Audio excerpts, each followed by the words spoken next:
Good morning and welcome to StudyIQ, my dear friends. I am Prashant Mavani. I hope you all are doing good. Today is 9th April 2020. Day is Thursday. On our table, we have a very interesting quote from a very interesting person, J.K. Rowling. She is the writer of Harry Potter, and if you go through her life, then you will find that she has gone through huge amount of pain, so many failures. But the good thing about J.K. Rowling is that you cannot defeat her. Right, she has got what we say, a will of iron will. She is a very strong lady, and whenever you find time, please make sure that you go through her life. With this, dear friends, the quote from J.K. Rowling is: "If you want to see the true measure of a man, watch how he treats his inferiors and not his equals." With this, dear friends, I would like to introduce all of you to our pen drive and tablet courses, which are available for various different competitive exams. All our pen drive and tablet courses are designed by best faculties of our country.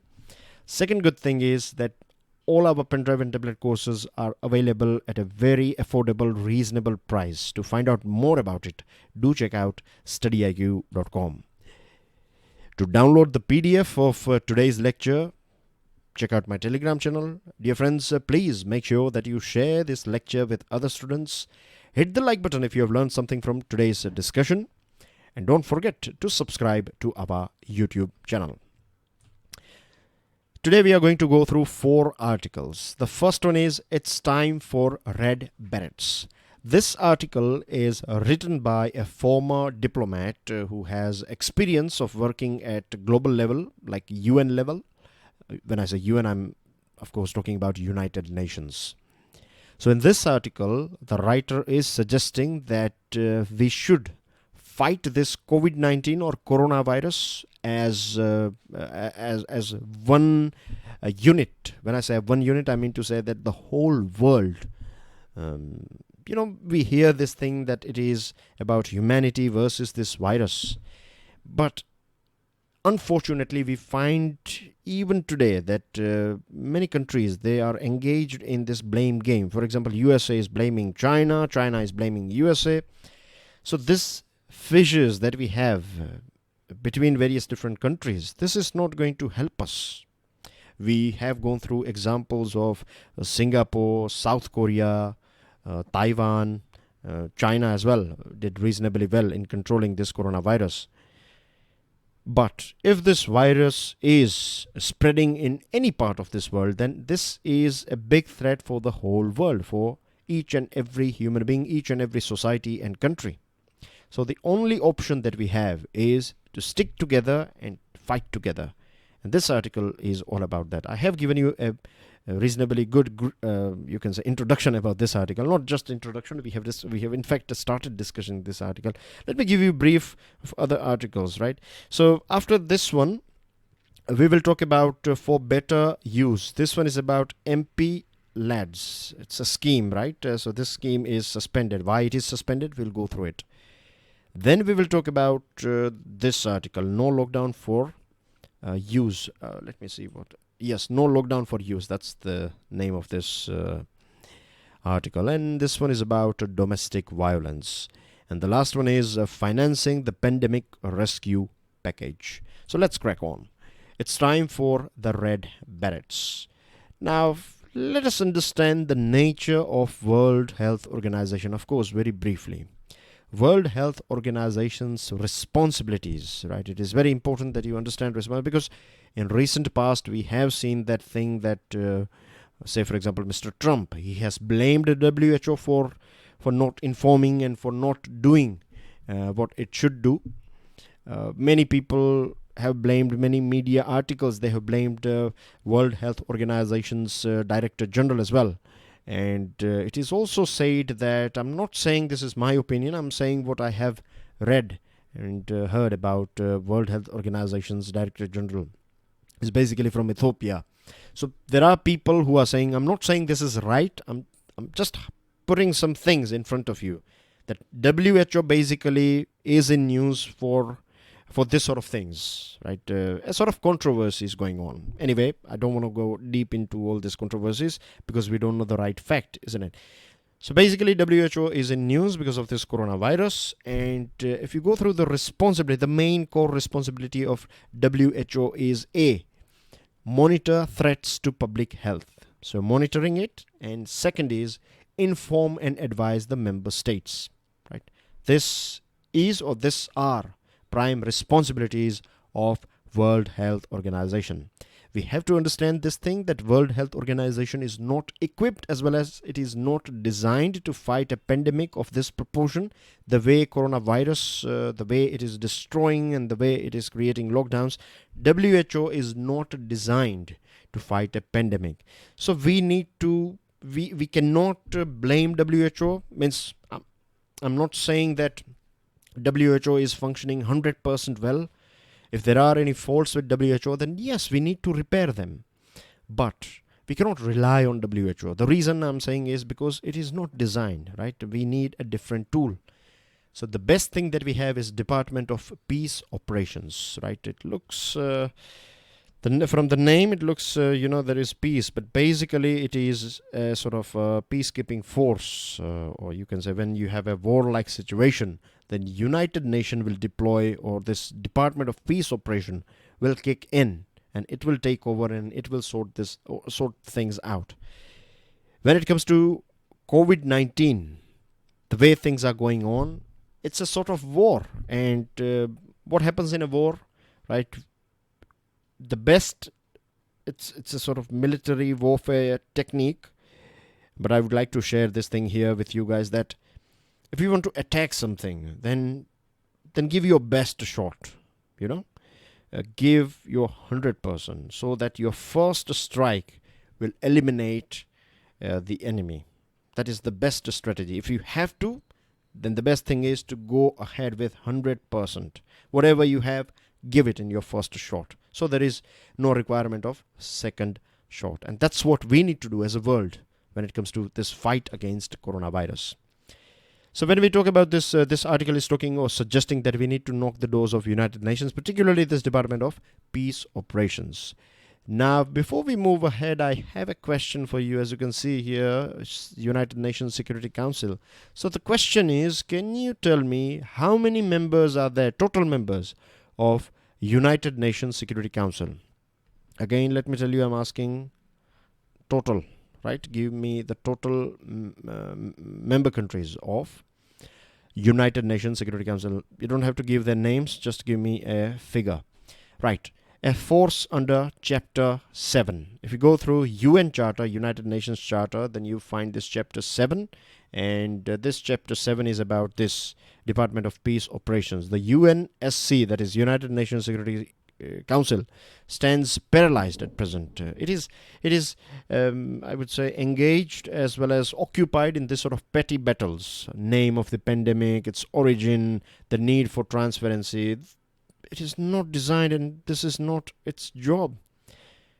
What it should do now, it should act as a global, you can say, command point or a center point. Or let's say, imagine that you have this pyramid here.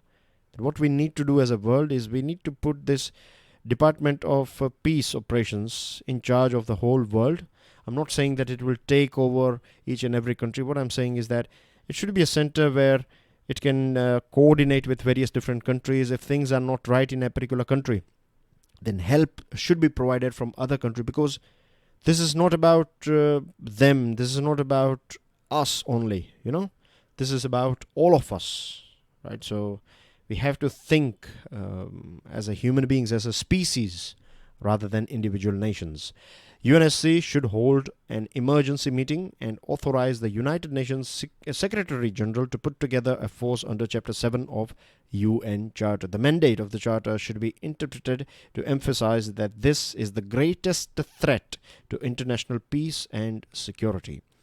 Moreover, conflicts are also possible because of lack of food as well as other things, right? If this pandemic will create, just imagine at present, this pandemic has destroyed so many countries, isn't it? Italy, USA, they are suffering. Germany, things are bad in UK as well. There are other countries as well. Right, China was suffering for a very long period of time. Now things are getting back to normal in China, but still, these countries are rich. They are capable nations, right? They have resources, and then as well, you know it very well how many people have died or passed away. Just imagine if this virus will hit poor countries of Africa, countries like India, densely populated, Bangladesh, and other countries, isn't it? So even if we think about it, we feel like it creates a sort of shivering fear. So what we need to do is, or what United Nations should do is, we need to collect troops, and not just troops only. We need good police personnel, health workers, equipment. We have to collect these resources from various different countries, and we need to deploy these resources in those countries, particularly poor countries who are struggling with this coronavirus. In a war situations, the Secretary General is able to put together a force in about 4 months, we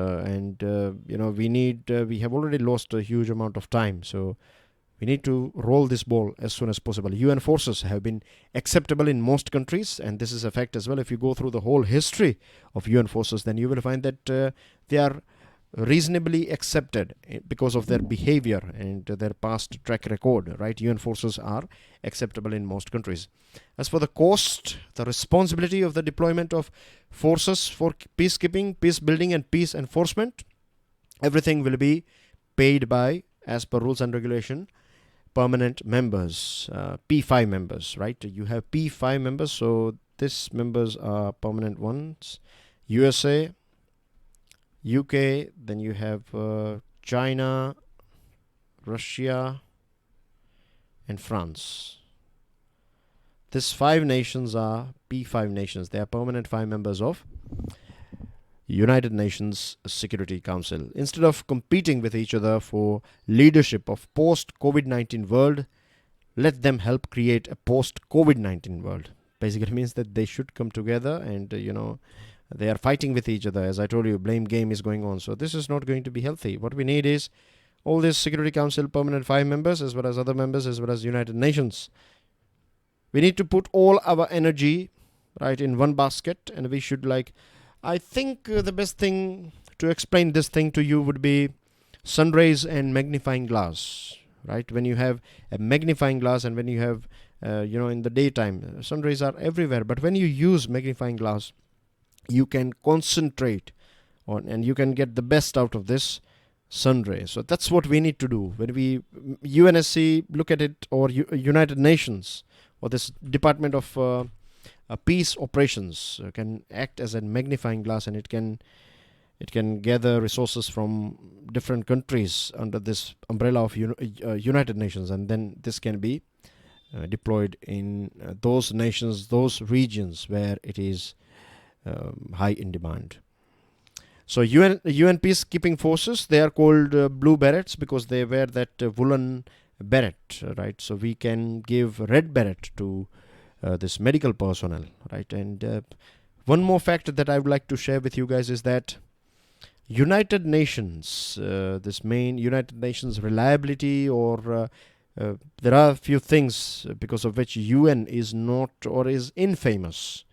And the reason why UN stands discredited today is because of UNSC. United Nations Security Council has acted, generally speaking, it acts in a very politically biased way. So this is a right time for UNSC to act properly, as well as this will, help UN to regain its lost glory. With this, dear friends, moving on to next item for better use. Now this one is about MP-LEDs.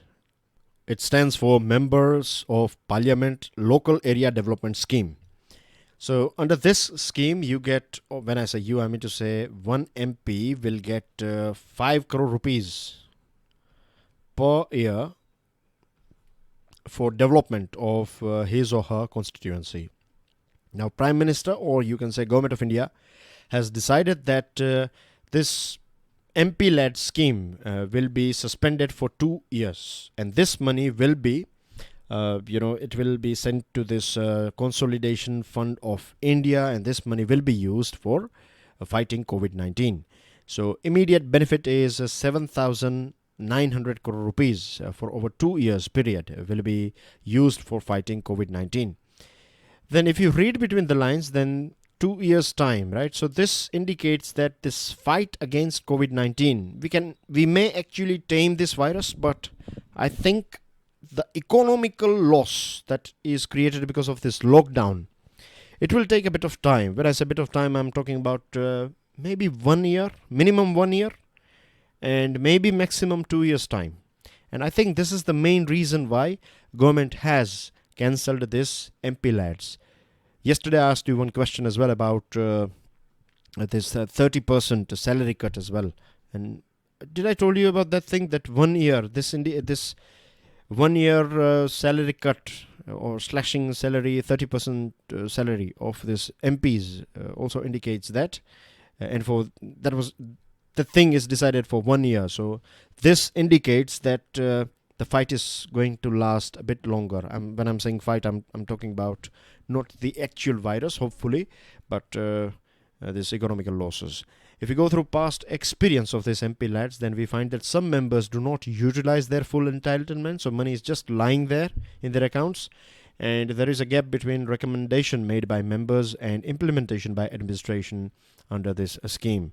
If you go through CAG reports, then as well you find there are negative things about this MP lads. I'm not saying each and every MP is misusing it, but there are many cases of financial mismanagement and inflation of amounts spent. A conceptual flaw pointed out by experts. The conceptual flaw is that this MP lads goes against the separation of powers. It allows individual legislature to encroach on the planning and implementation duties of the administration. So it interferes with grassroots level administration, and if you have 5 crore per year, then you can easily use it in such a way. One MP can use it in such a way that it will create a very good image of his or her party in that particular constituency. And if you have, let's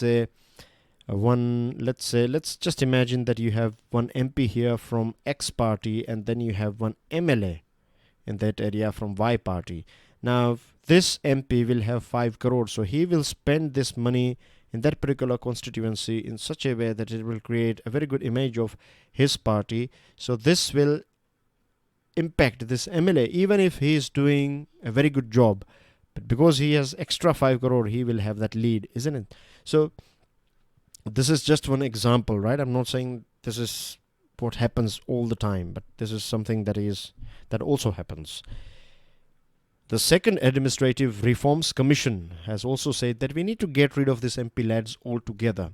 So I think government will get rid of this MP lads, right? Now you can see a sort of pyramid on your screen, this one, right? This is again about this top bottom approach. What we need now, just like the world needs this peace operations department to take over in the same way.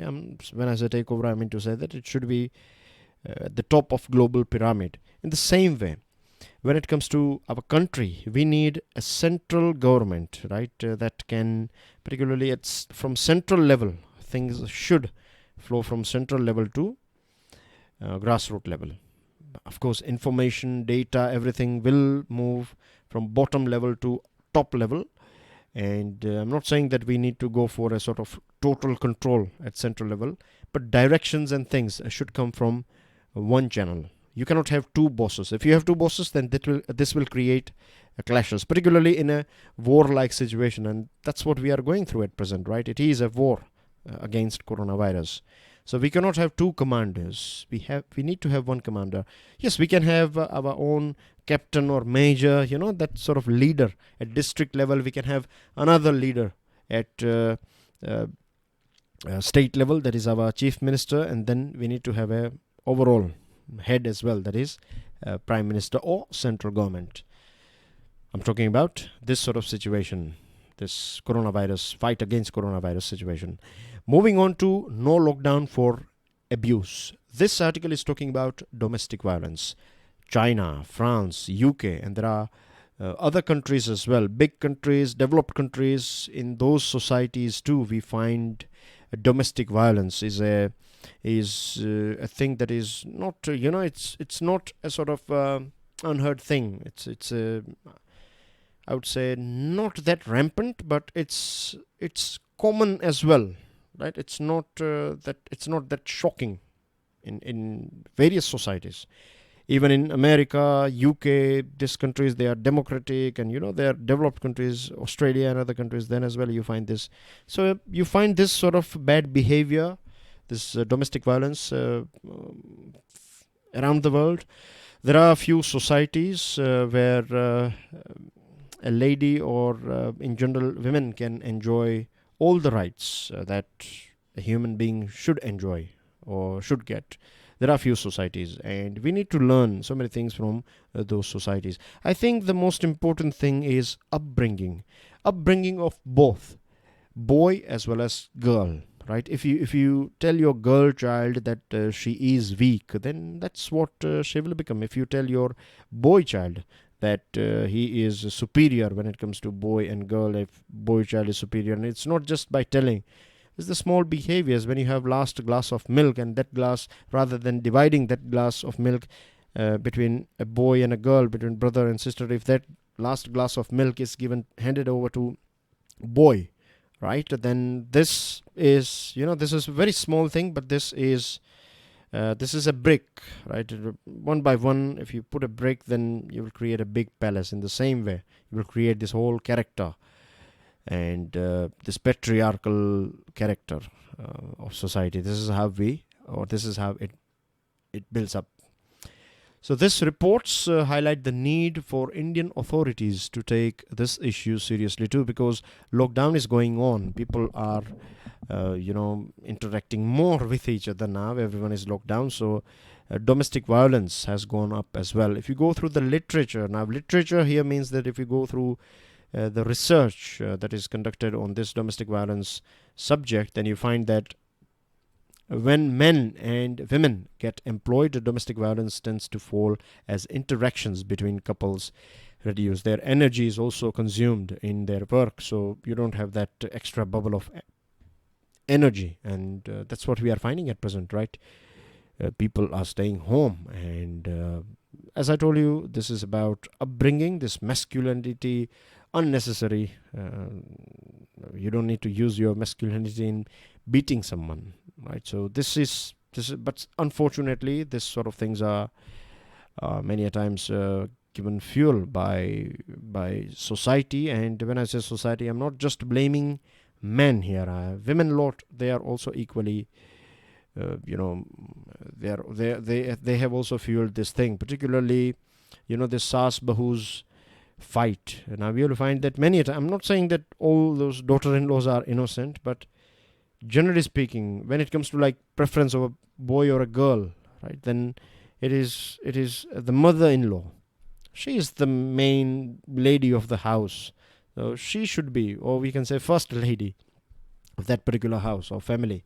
Then she should promote this girl child. If she will be the one who will punish this daughter-in-law for giving birth to a girl child, then you can imagine the situation of that house. But anyway, I'm sure you all are aware about all these things. So the current atmosphere of fear, uncertainty, food insecurity and unemployment may create feelings of inadequacy in men, and lack of access to friends, family and support organizations is expected to aggravate the situation for abused women further. The National Family Health Survey, if you go through it, then back in 2005 to 6, the figure was 24%. 2015-16 as well, this domestic violence figure is 24%. So there is no change in it, right? If you go through the figures in survey and if you go through the figures of police stations, then you will find there is a big gap. Of course, more ladies will agree with this in survey, right? They will agree with or they will share their experience about domestic violence, but we find very few ladies are going there and complaining because of various different reasons, right? They are economically not independent, and society is designed, or the whole thing is designed in such a way that victim will be blamed. People will talk about the victim rather than the culprit. Since the lockdown began, the amount of TV viewing, particularly of news, has increased as well. So this is the right time that we increase this campaigns, and we can, 141 is for this ladies helpline. So this sort of things this is the right time to advertise and educate people. And that's what this British government, French government, that's what they are doing. So there are so many things that we can learn from. And if you want to learn something, then I think we should learn from those societies where we find equality amongst men and women. So those societies, why they have this equality, how they achieved it, these are the things that we need to learn from, and then we have to find ways through which we can implement those things or qualities in our society. Moving on to last item of the day. This one is about financing the pandemic rescue package. A few weeks ago, Government of India came out with this 1.7 lakh crore rupees package. We need some 1.1 lakh crore rupees more. So this is 65% of the rescue package already declared. So from where can we get this money? This article is suggesting that we need a long-term fund source, say 25 years. So we have GDP linked bonds, right? Rupee denominated 25 year GDP linked bonds, and basically 25 years means the tenure will be 25 years. So Government of India can collect money from people, from institutions, for a very long period of time. The good thing about GDP linked bond is that they are correlated to your GDP growth. So if GDP growth is doing very well, then dividend will be high. If GDP growth is not doing that well, then this dividend paid will be down as well. So it will go up and down, but there is a cap, right? Let's say maximum you will get 5% and minimum you will get 1%. So you have a ceiling as well as floor. And in between, it will go up and down based on your growth rate, because it is linked with your GDP growth. Argentina, Greece, and there are other countries. They have issued this sort of bonds, and they have done very well. So we need to learn from their experience. Apart from that, this article is also saying that we need to create a holdco. Holdco basically means a company, right? A bank. Let's say a bank where all those idle assets of central public service, central public sectors, government companies, central government companies, let's say BSNL, right? So BSNL, it's all about telecommunication. Now, do you know that BSNL has a huge amount of land and other properties? These properties are not used by BSNL. So the best thing that we can do is Holdco can take over all this assets, this non-core assets, as well as other companies. They have this sort of non-core assets. This can be taken over, particularly real estate, can be taken over by Holdco, and Holdco can sell these properties at a very good price, and this money can be used for fighting this COVID-19. We will get disinvestment. At the same time, government will get money as well at a very good rate. We'll get good return on this asset. And all those extra money that is there with government companies, we can use that, as well as it is important that we give freedom to RBI so that RBI can use all the tricks that it has in its book to make sure that there is a stability in financial sector. So to wrap it up, I'll again quickly repeat 4 points, right? The first thing is GDP linked bond. We need to issue them. Then tapping public sector enterprises, excess liquidity, then monetizing non-core assets, so giving it to Holdco, and the fourth one is giving enough freedom to RBI. Now let's go through news items on your screen. The first news item is that the Prime Minister has said that it is not possible to lift the lockdown in one shot or in one go. We have to go step by step, phase by phase. Restrictions on spending. Central government has said that we are going to go through extreme cash crunch. It's been said to government companies, central government departments. So government has suggested that these departments should cut down their expenses by 15 to 20%. Tax refunds to be released ASAP. 18,000 crore rupees will be released so that these individual taxpayers and businesses can use this money. They will have liquidity. Now the whole focus is on contact tracing and infrastructure. You can see some figures on your screen. Help yourself after you download this PDF. Muslim men carry Hindu woman's bier. And UP, and let me throw some more light on this thing. This sort of news items, right? This is very common at grassroots level, but you don't find this sort of news items on media pages. I hope you know what I'm saying, that this is if someone passes away, right, then, or if someone is not well or something, then definitely people in our society, they will help each other without one being Muslim or Hindu. It's nothing like that. But media, right, we have to be careful. Like, there are so many newspapers, there are a few channels, right? I don't want to name anyone, but we have to develop this power so that we can distinguish what is good and what is bad, what they are trying to feed in our head. So this example that you can see is a real example, but we don't find this sort of examples. We rarely find this sort of things in news, isn't it? Because it is this, I don't know why, there is a sort of psychology that people are attracted, generally speaking, towards this sort of, fear is very natural thing, emotional thing. So they design these news items in such a way that, so there's stone pelting and other things. Those things are happening, I'm not saying, but it's not happening everywhere. But those few incidents as well will leave a strong mark in our head. So anyway, then you have this viewership and all these things, commerce behind all these things. UP to seal virus hotspots in 15 districts, escaping quarantine centers at night and returning by day. That's what we find in the Bihar shelters. And Dharavi reports 1 death and 6 new cases. Very shocking, as well as we need to do something about it, because it is like a ticking time bomb. And China lifts Wuhan lockdown after 76 days. So I'm not sure what will happen next, because they have this wet market and everything. And on your screen you can see this infographic. This is a recommendation by Kerala government, 3 phases. So help yourself after downloading the PDF of today's lecture, right? Please go through all these points, they are important. And I have 2 more questions for you currently. Which country holds the chair of or presidency of UNSC, and the first modern Olympic Games was held in which year and city? So that's everything, right? Please make sure that you share this lecture. Hit the like button if you have learned something from today's discussion. Don't forget to subscribe to our YouTube channel, and stay safe, dear friends. I will see you with daily financial news analysis at 5 p.m. today. Till then, enjoy your studies. Jai Hind.